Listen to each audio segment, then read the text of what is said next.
The Havana Syndrome mystery. Why the CIA still cannot fully explain it. In late 2016, strange reports began coming out of Havana, Cuba. American diplomats, CIA officers, and embassy staff were experiencing a terrifying set of symptoms. Sudden piercing sounds, intense pressure in the skull, nausea, headaches, memory loss, and, in severe cases, brain injuries. Over the next few years, more than 1,500 U.S. officials across virtually every continent reported similar experiences. Yet today, even after multiple investigations, classified briefings, and millions of dollars spent, no one can fully explain what caused the so-called Havana Syndrome. This is the story of one of the most confusing, controversial, and mysterious events in modern intelligence history. The first incidents. The first known case emerged in late 2016. An American diplomat in Havana reported an unusual sound, described as grinding metal, high-frequency buzzing, or invisible waves of pressure. When the symptoms didn't go away, more officials came forward. It felt like someone was pointing a weapon at my head. A sound you couldn't escape, and then, suddenly, you're dizzy, vomiting, and unable to think clearly. Doctors found signs of brain injury similar to concussion, yet these individuals had not suffered any physical blows.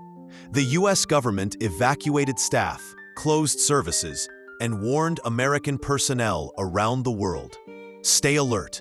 Report anything unusual. But soon, reports began to appear everywhere, spread across the globe. By 2017, cases had surfaced in China, Germany, Russia, Vietnam, Colombia, Austria, Washington, D.C. itself. One CIA agent in Moscow collapsed instantly after a directional blast of pressure. Another in Guangzhou, China, suffered severe neurological damage. Within intelligence circles, fear spread rapidly. Was this a new kind of weapon? A foreign attack? An act of psychological warfare? Or something no one had ever encountered before? Theories and investigations. Theory 1. Microwave weapon, directed energy. Some scientists suggested a chilling possibility. A microwave energy weapon, sometimes called a directed energy device. Microwaves can cause dizziness, head pressure, nausea, brain tissue disturbance, and even auditory illusions known as the Frey effect, where microwaves trick the brain into hearing sounds that aren't actually there. The National Academies of Science said this was the most plausible explanation. But the CIA could not find any device, anywhere. Theory 2. Ultrasonic or sonic weapon. Another idea, a sonic weapon. But sound waves don't pass effectively through walls, and the effects didn't match known acoustic injuries. Theory 3. Russian intelligence/GRU Unit 29155. Multiple reports linked incidents to Russia's GRU Unit 29155, the same group involved in poisonings and covert operations across Europe. Victims often reported being followed by suspected Russian operatives. But the CIA could not prove it. Theory 4. Mass psychogenic illness. Some agencies floated a controversial explanation. Maybe the symptoms were psychological. Stress, fear, rumors spreading among intelligence officers. But this theory angered victims, especially those with documented physical brain injuries. We know what we felt. We know what happened.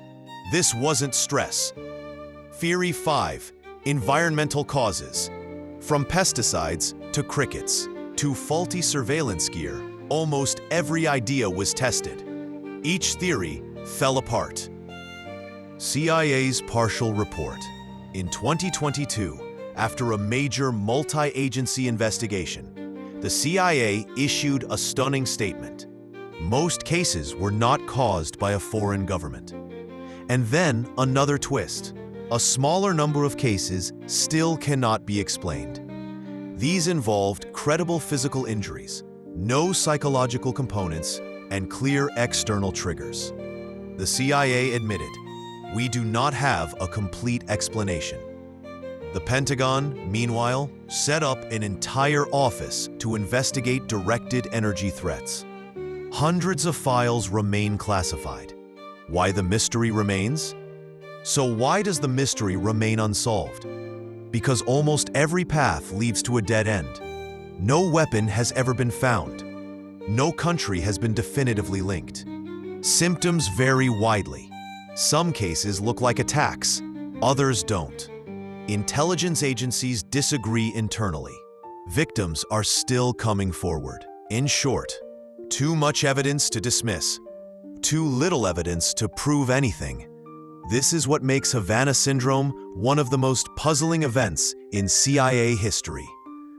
Conclusion: 8 years later, the questions remain. What caused these injuries? A secret foreign weapon? An accident? A natural phenomenon? Or something we have yet to understand? Until someone finds the missing piece, the Havana Syndrome will remain an unsolved shadow in the world of intelligence. A mystery that the CIA still cannot fully explain. And a reminder that in the silent battlegrounds of modern espionage, not all weapons leave a trace.